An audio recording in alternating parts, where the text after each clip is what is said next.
rencontre avec un homme et 2 vocations, prêtre et sapeur-pompier. Damien Bessot est vicaire auprès du curé de la paroisse de Saint-Dié.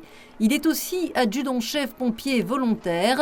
Un symbole alors que l'on s'apprête à fêter le 25 avril la journée mondiale de prière pour les vocations. Ainsi, chaque semaine, il rejoint la caserne pour une nuit de garde. Sous l'uniforme, le cœur du prêtre est toujours de service. Voilà. Moi j'ai en général la numéro 7 avec mon oreiller, ce qu'on appelle le sac à viande. La viande c'est moi, et un petit drap quand même pour être confortable. Et donc les gardes de nuit sont de 19h à 7h. Et en général, les départs en intervention sont aléatoires. C'est l'ordinateur qui décide de qui est sonné en fonction des compétences de chacun. Donc il y a des nuits très calmes avec 0 intervention. Puis il y a des nuits plus mouvementées. Il suffit de 2 interventions à minuit et 3h du matin pour rétamer la nuit. Donc voilà, le matin, c'est un peu difficile parfois. Parfois, notamment sur feu, quand on ne sait pas sur quoi on va tomber, et la nuit en particulier, il m'arrive dans le secret de mon cœur, sans le verbaliser, de dire ce que l'on dit notamment dans la liturgie des heures, Dieu viens à mon aide, ou par l'intercession de Sainte Barbe, voilà. Mais vous savez, même quand je suis ici en garde, je reste prêtre, et donc j'ai ce qu'on appelle le bréviaire. Alors je l'ai sur le téléphone, mais je prie aussi dans le secret de ma chambre, sans ostentation, sans faire de bruit, sans taper de la casserole. Voilà. Et puis dans ma poche, j'ai toujours le chapelet qui me rappelle, c'est pas un gris-gris, ça ne protège pas, mais ça me rappelle que le Seigneur est avec nous. Pas qu'avec moi, mais avec nous tous, parce qu'on fait les œuvres de Dieu en portant secours aux hommes et aux femmes du territoire. Logé à la même enseigne que ses camarades, le padré, comme il l'appelle, supervise une équipe de 10 pompiers, planifie les besoins en termes de matériel. La laïcité est ici un maître mot. De toute façon, Damien ne met pas en avant sa vocation, mais sa loyauté et son sens de la fraternité sont appréciés. Ce qui m'a fait le choisir en qualité de chef d'équipe, et ce qui a fait que je me suis tourné vers lui, c'est justement par rapport à ses qualités, qui étaient d'abord celles de sapeur-pompier, parce que je ne savais pas ce qu'il faisait avant. Toutes les problématiques et toutes les difficultés, il les transforme et il les positive. Parce que moi, ce que je recherche dans une équipe et d'un chef d'équipe, ce que j'attends, c'est d'abord de diffuser de la sérénité.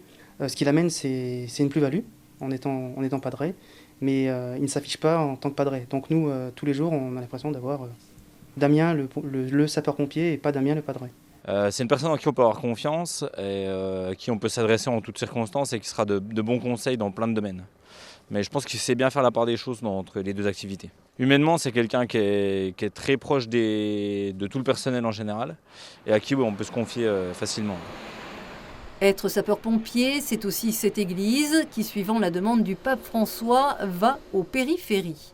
Le fait aussi de venir ici, dans cet engagement de sapeur-pompier volontaire, me permet, alors non pas de prendre l'air, mais de voir une autre réalité et de voir aussi la réalité des personnes qui sont plus éloignées de la foi, peut-être s'enfermer dans des structures institutionnelles, on finit par perdre de vue la réalité de nos contemporains. Le métier est à risque, riche d'émotions, avec de grandes joies, comme lorsque l'on accompagne cette naissance qui ne pouvait attendre. Est-ce que tout ça dit 88, la police n'est pas disponible pour se rendre sur l'intervention. Parlez. VSAV 2 Saint-Dié au départ. On arrive et la maman avait vraiment était sur le point d'accoucher puisqu'elle avait déjà perdu les os et le bébé poussait. Et donc sur la route de Jessé à Épinal, on a dit à tous les engins stop, on se gare et puis voilà, l'accouchement s'est passé là et puis le bébé est sain et sauf. Et ce sont des gens qui étaient à mon ordination, je les avais invités, donc toute la petite famille était là à l'église Notre-Dame en 2019. Les pompiers sauvent des vies, mais parfois la mort est plus forte. Il m'est arrivé, c'est vrai, après le constat médicale du décès, de prendre en charge les proches, plusieurs fois ici à Saint-Dié et ailleurs, et puis de proposer aussi, en attendant que d'autres services prennent le relais, d'épauler les gens, de prier même pour le défunt dans une courte prière. Souvent les gens ils sont sensibles, quel que soit leur rapport à la religion, à Dieu, leur foi, leur athéisme, leur incroyance. La discussion après, post-événement ici en caserne est moins fréquente. Souvent c'est bien après, des semaines après, et dans des conversations bien souvent interpersonnelles, d'homme à homme, et pas en grand groupe, que les choses, que les questions viennent sur le sens de la vie, voilà. Et souvent ça part de petites choses sur la religion, de clichés, d'idées préconçues qui collent à la peau, et c'est l'occasion pour moi de purifier un petit peu ces clichés et d'aller un peu au fond des choses. La vision de la souffrance et de la mort est aussi une épreuve personnelle. Je suis parfois interrogé par les situations, ça me renvoie à ce qu'on entend beaucoup dire, mais si Dieu était bon, si Dieu était Dieu, alors il ne permettrait pas ça, et c'est pour moi toujours l'occasion de me redire et de me laisser redire par l'Esprit Saint que Dieu en Jésus-Christ est mort sur la croix, et donc il a souffert comme souffrent tous les hommes, et il est mort comme tous les hommes meurent.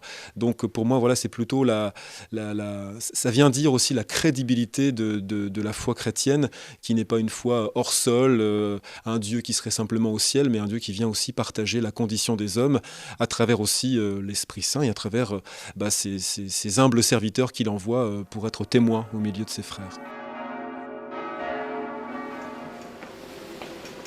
Et par Sainte-Barbe, que vivent les sapeurs-pompiers ? Mais sa raison d'être principale, Damien la vit en paroisse. Depuis 2 ans, depuis son ordination de prêtre, il dit avancer un peu sur une ligne de crête, dans cette réalité d'une humanité parfois difficile ou indifférente. Mais il l'affirme, la joie demeure, Dieu l'avait tel un potier, selon ses termes, façonné au séminaire, et cela continue. Alors voilà, un prêtre, ce n'est pas l'image un peu du 19e de l'homme ange entre Dieu et les hommes.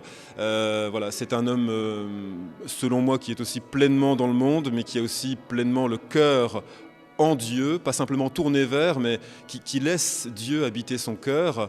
Et ça n'est jamais gagné. Je crois que jusqu'à mon dernier souffle, ce sera le combat de ma vie, comme dirait saint Paul. J'ai mené le bon combat, j'ai gardé la foi jusqu'à la mort.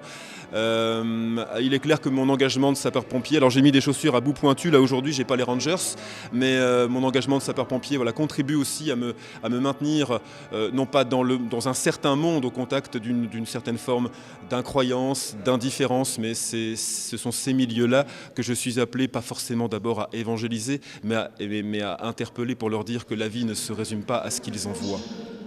Un jeune prêtre aux côtés de son prochain, en cela, il marche sur les pas de Saint Joseph, cet homme ordinaire, effacé et discret, qui a réalisé quelque chose d'extraordinaire aux yeux de Dieu. C'est ainsi que le décrit le pape François, qui a choisi d'en faire l'image centrale cette année de la journée de prière pour les vocations. C'est Joseph qui a appris à Jésus à grandir dans la foi, à travailler de ses mains, à vivre au milieu de ses frères, en société. Une très belle vocation, mais la vocation, c'est vraiment, au sens latin, c'est l'appel que Dieu adresse. Alors la vocation, c'est pas seulement l'appel que Dieu adresserait à certains pour être prêtre, c'est l'appel que Dieu adresse à chaque homme, à chaque femme, à vivre en correspondance avec l'homme le plus accompli, l'être vraiment humain, je le redirai dans un instant dans l'homélie, qui est le Christ, un modèle, mais un modèle pas extérieur à nous, un modèle qui peut, si nous le souhaitons, si nous le voulons, qui peut vivre en nous et nous irriguer de sa vie. Ça, c'est vraiment la vie chrétienne. Je suis un peu sur les rails de Saint Joseph, mais de bien d'autres saints également. Saint Joseph, qui serait pour le pape finalement le gardien des vocations, si proche de la condition humaine, qui a servi Dieu avec courage et dévouement. Hasard des mots, courage et dévouement, c'est aussi la devise des sapeurs-pompiers.